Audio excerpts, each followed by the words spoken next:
Chapter 5. "Kill!" cried Talon with hatred. "What's wrong with him?"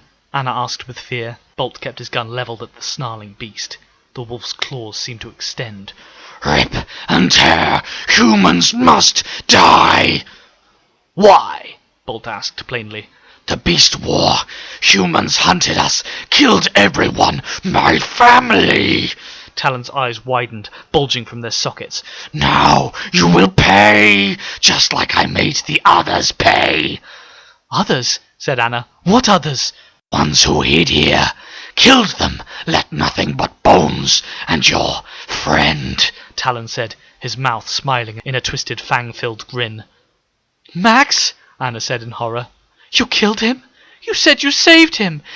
"He's cracked," Andrew interrupted. "I'd call it classic split personality disorder, precipitated by PTSD. You saved Max, and then you killed him. You'll pay for that, you bastard."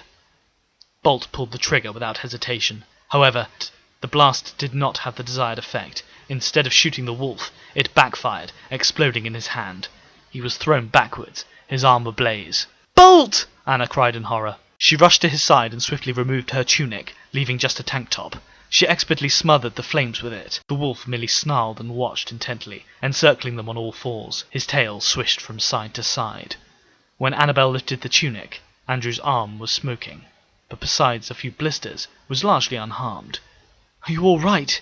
she asked with concern. He winced and gingerly held up his hand. "I'll live." "What the hell was that?"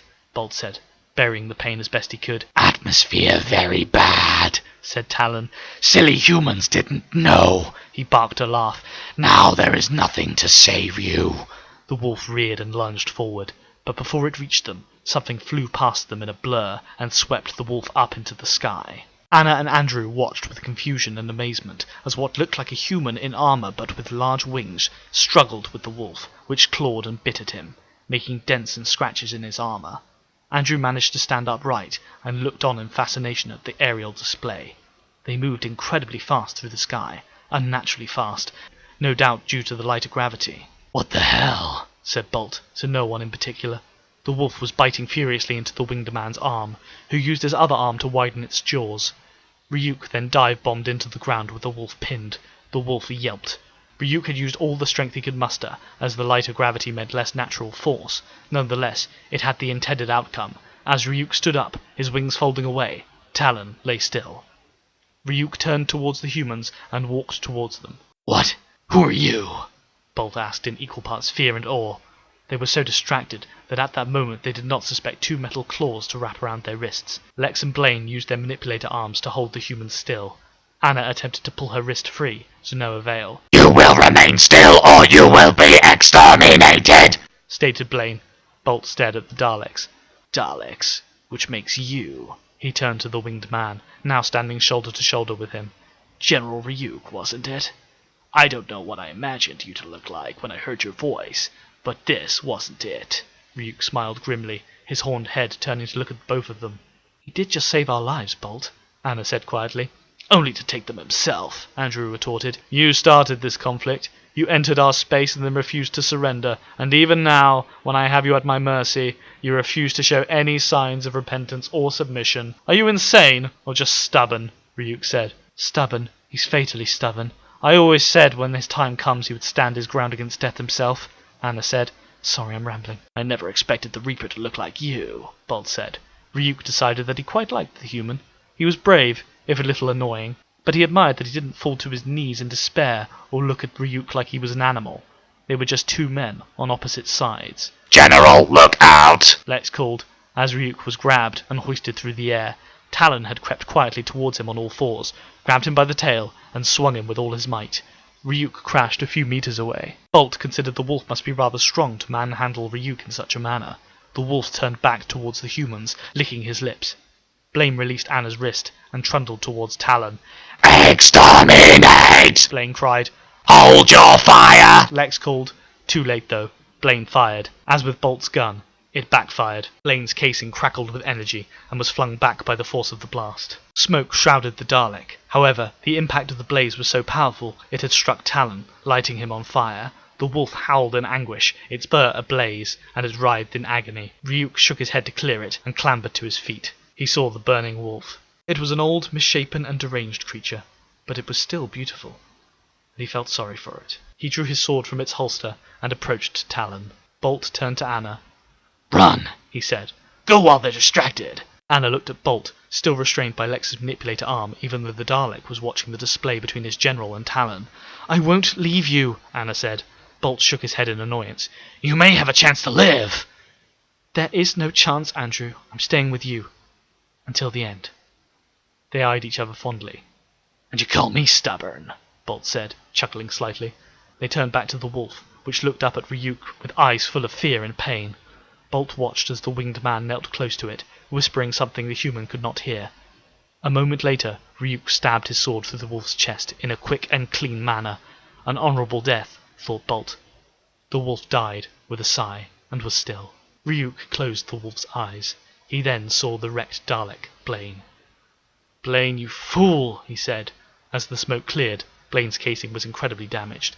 The eye stalk and gun had been completely destroyed. The manipulator arm was still intact though. It flailed around uselessly, and Blaine made unintelligible sounds.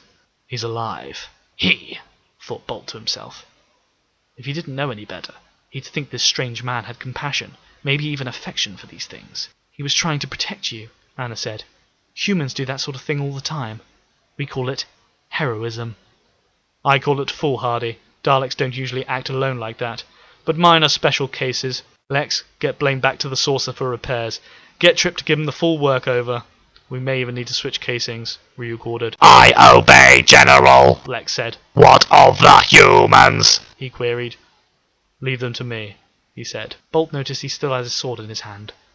Is this how they were to meet their end, in the same honourable dispatch as the wolf? There were worse ways, he supposed. Without another word, Lex released Bolt's wrist and elevated into the air, zooming away, towards the saucer. Ryuk and Bolt stared at each other impassively. "Go on then. Kill us. Don't draw it out," Bolt said. And in that moment, Ryuk saw it. He saw himself killing them, their bodies sprawled in heaps on the floor, blood spilling from their wounds, and then he thought of what the wolf had done to the humans in the catacombs. If he did this, was he any different from that poor animal? He had recently had 2 defenseless human prisoners executed in cold blood. While his colleagues were impressed by this ruthlessness, it had weighed heavily on his hearts. He had kept this to himself, but he did not want to add to the burden, at least not if he could avoid it. "You said you came here by accident?" Ryuk asked. "Yeah. We were supposed to be going to the Remedian sector, and woke up here. We weren't any more happy about it than you were," Bolt said, his brow furrowed. He was confused. Why weren't they dead yet? "I imagine you'll be having words with your superiors about that," Ryuk said casually. His wings flexed outwards and he holstered his sword. He flew off the ground a meter or so and hovered. The 2 humans looked up at him, puzzled. "You're letting us live?" "Leave Dalek space. You don't want to be here. We don't want you here." "That's a sound plan, but in case you forgot, you shot our ship down," Bolt said. "There's a short-range transport in the wolf's den. It must have been the way the humans here planned to evacuate. The creature didn't know how to use it, but you might have better luck. If you can make it past the dead zone, there are human settlements around there. I'm sure you can make it home eventually," Ryuk said flippantly. "Why? Why would you do this?" Bolt asked. This creature's behaviour went against everything he knew. Ryuk simply smiled briefly, and then flew away in the same direction as Lex had gone. "Thank you!" Anna shouted after him. Ryuk made no sign of hearing this, but in fact he did, and decided that gratitude felt rather pleasant. Andrew and Annabelle walked in the opposite direction. They didn't know if they would even make it off-world, but they had been given a chance.